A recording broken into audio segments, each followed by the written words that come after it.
This is it. We're in Tartarus. I can't imagine we have much to do. So this is probably it. Captain, you have an uncanny talent for complicating my life. Words cannot express the extent of my disappointment.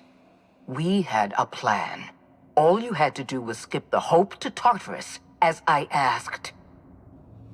You've disrupted the balance of power. You've upset the natural order of things. You've introduced uncertainty, and there is nothing I despise more than uncertainty.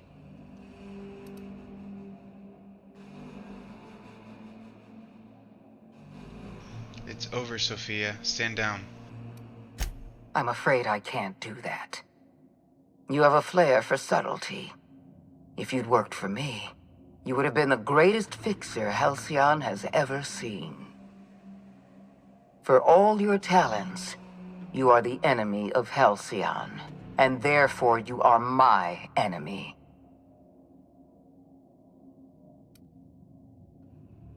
And you're gonna do your duty or die trying. I get it. Let's move it along. Dr. Wells is being held in my custody. His cooperation will prove invaluable, even if I have to beat it out of him. All that's left to do is put down this riot, arrest you, and then get on with the bloody business of saving this colony.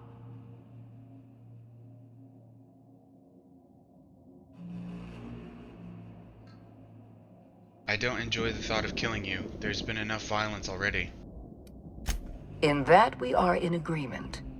An end to violence is precisely what I want. An end to chaos. An end to senseless loss of life. The only obstacle standing in my way is you. I take no pleasure in this, you know. I simply have no other option. Leaving you alive is too great a risk. Goodbye, Captain. I'm rescuing Phineas, and I'm going through you if I have to. I had a feeling you'd say that.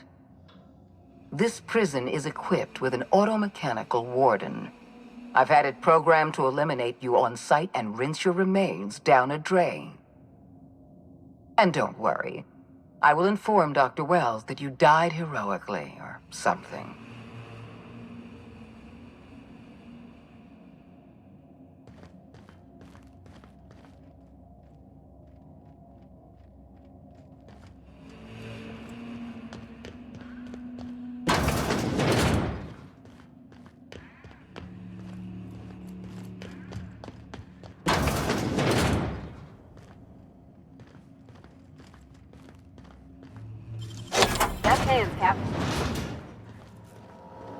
I don't even know if I would have brained the vicar, we would have been able to hack that. That's pretty high. Nicely done. Hacking skill too low, so it looks like we're gonna actually have to fight this thing.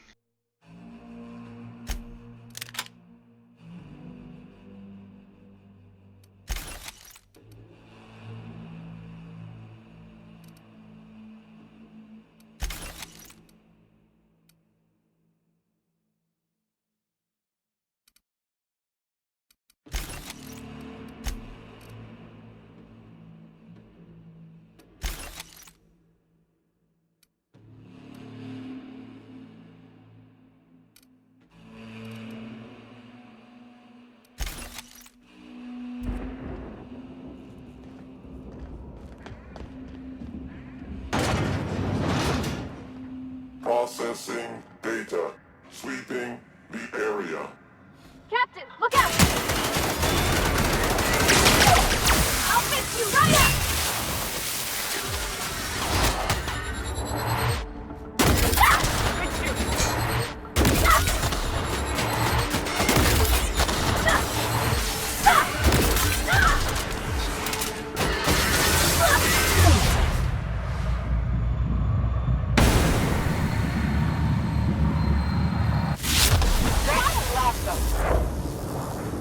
Well, that was easy.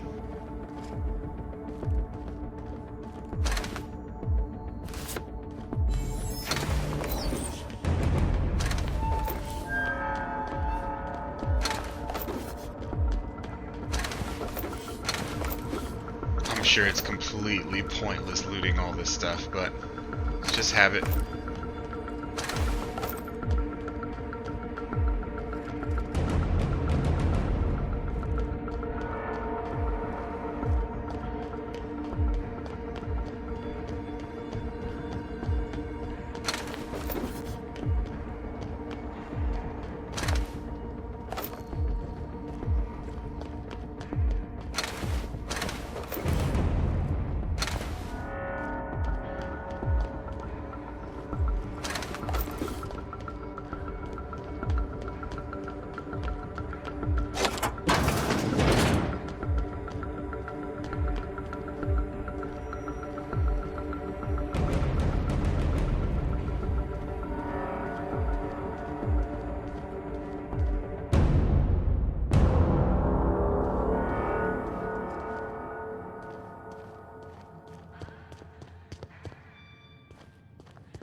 Oh. Okay.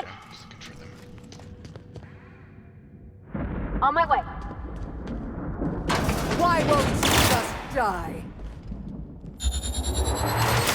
Everyone all right?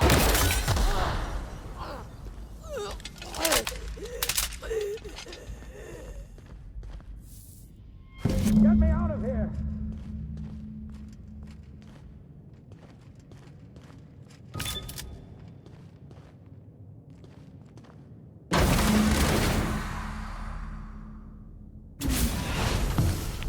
You don't know how glad I am to see you.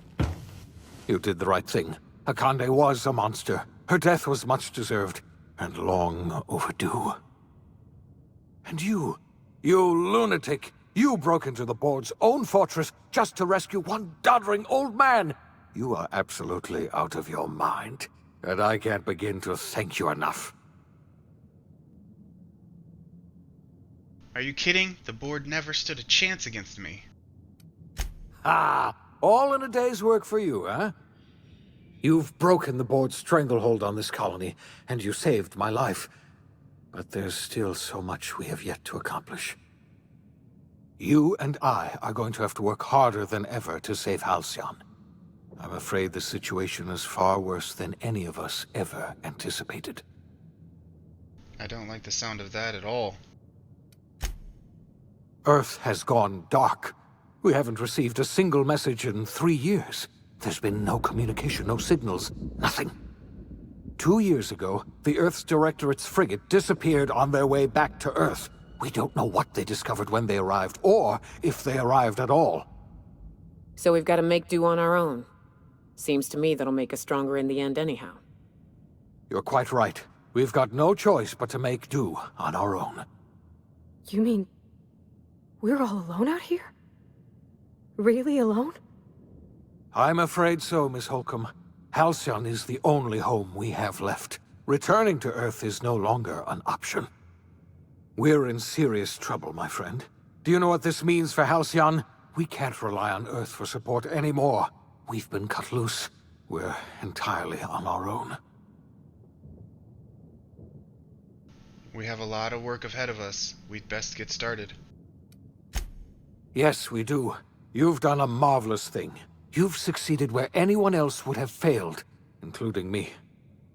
We must begin the revival process immediately, starting with the Hope's brightest minds, and then we're going to fix this damn colony, one problem at a time. We're going to need a leader, and I can't imagine a better person for the job than you. What do you say, old friend? Will you help us?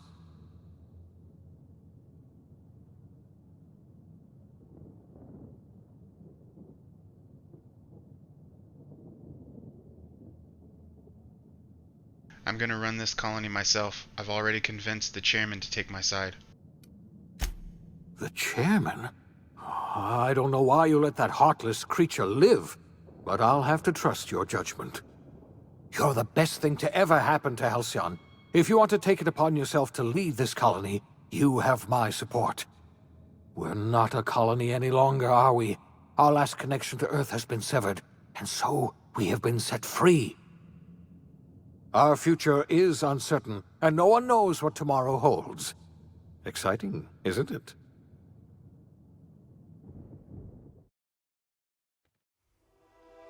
The OSI teaches that everything in the universe happens according to the grand plan. But the stranger that arrived in Halcyon was an unplanned variable. From the moment she landed in Emerald Vale, her actions altered the course of history. The events on Tartarus brought about the end of the board's authority. But the board's mistakes would haunt the colony for decades to come. The damage they left behind would require the work of a generation to repair. Dr. Phineas Wells began reviving a handful of the Hope's colonists: engineers, scientists, technicians, and intellectuals. They were among the brightest minds the Earth had ever sent out into the stars. The Hope scientists and engineers woke up in a colony descending headlong into total collapse. With no way to return to Earth, they had no choice but to band together and devote themselves to the cause of saving Halcyon. The people of Halcyon were nothing if not hardy. In the absence of the board's authority, many of the colony's settlements banded together with a single purpose in mind: survival. Life was especially hard in the years to come. Some towns dissolved by attrition and starvation, but most of them found a way to carry on. In the years to come, Halcyon was forced to reckon with its newfound freedom. The board was gone, and for better or worse, the colony was responsible for its own destiny. Between MSI's worker-centric policies and the iconoclast's manpower, Sanjar and Zora were able to rally many of the Terra 2 townships to their cause. MSI's workforce swelled, and the iconoclasts enjoyed a significant surge in their ranks. The board was too distracted by infighting and internal politics to stop MSI from becoming a powerful corporation and a refuge for townships that might have fallen through the cracks. Consumed by paranoia, Lilia Hagen took Sublight Salvage in a controversial direction, openly accusing board officials of an extraterrestrial conspiracy. One day, an accident at the Groundbreaker's docking bay silenced her forever. Time would tell if her replacement could keep the Sublight family together. After returning to Edgewater, the deserters negotiated workplace reforms with Reed Thompson, including a single day of rest, which came to be known as a weekend.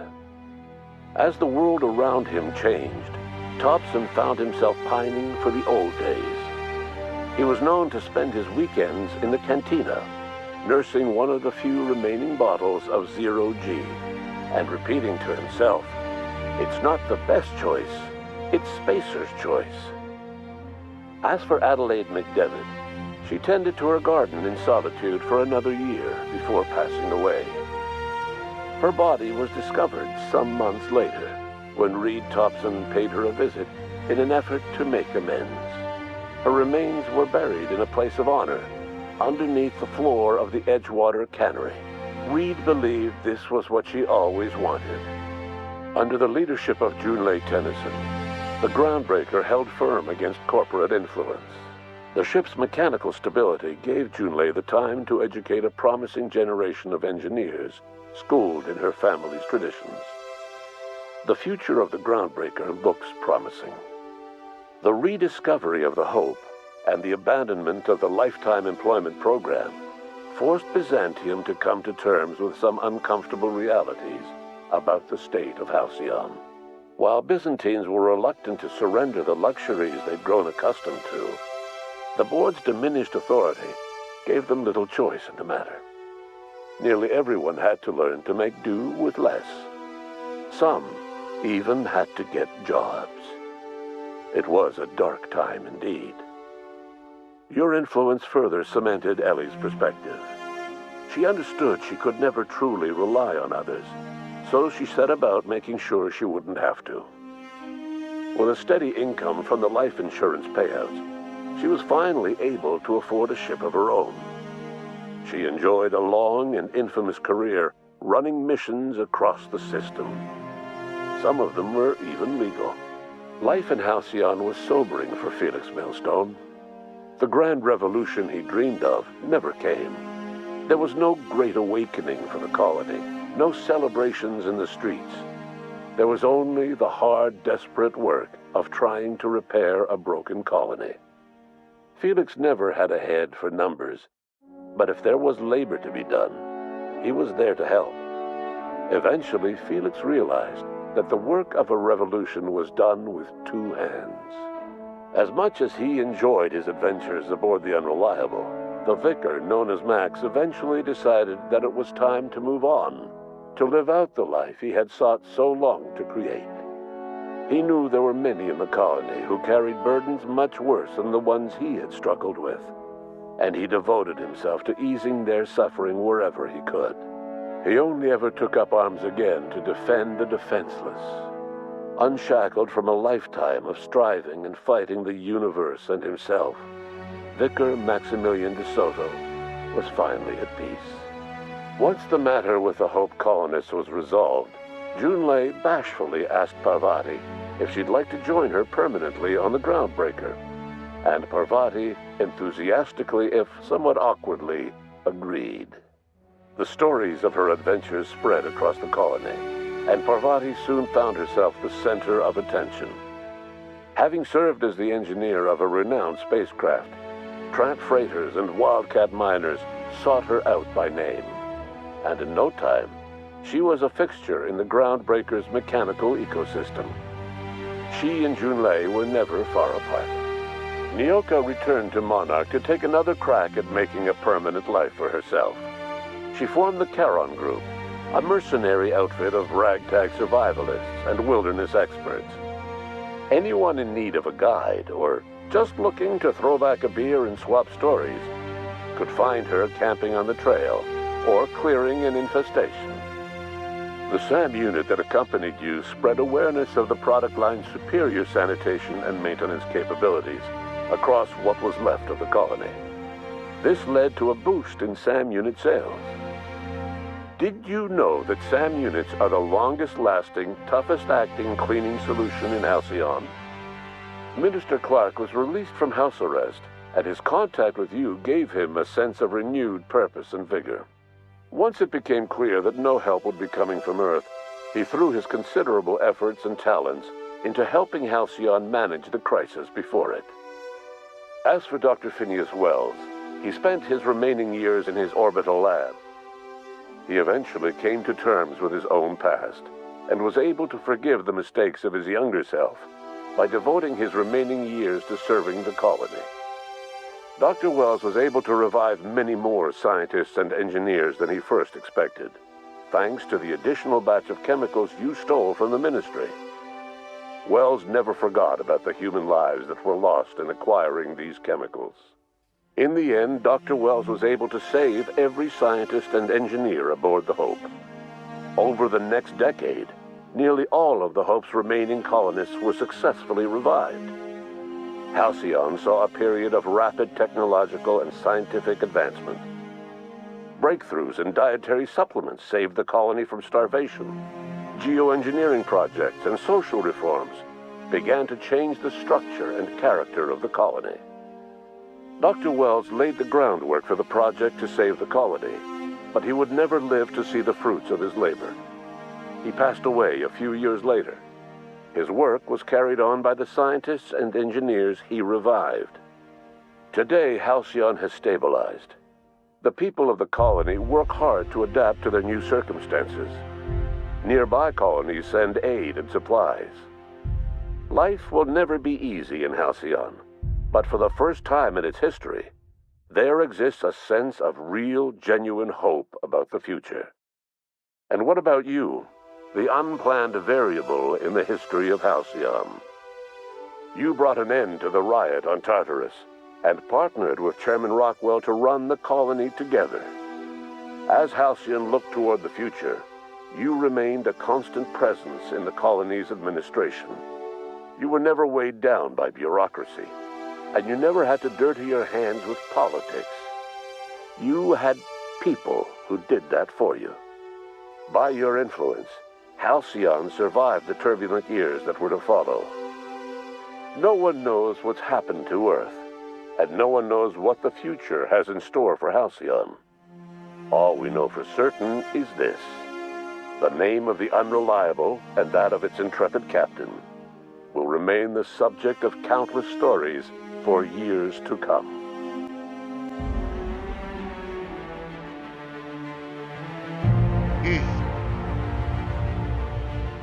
Not bad, not bad. Really enjoyed this game. Definitely gonna play it again.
for watching The Outer Worlds. I hope you guys enjoyed it.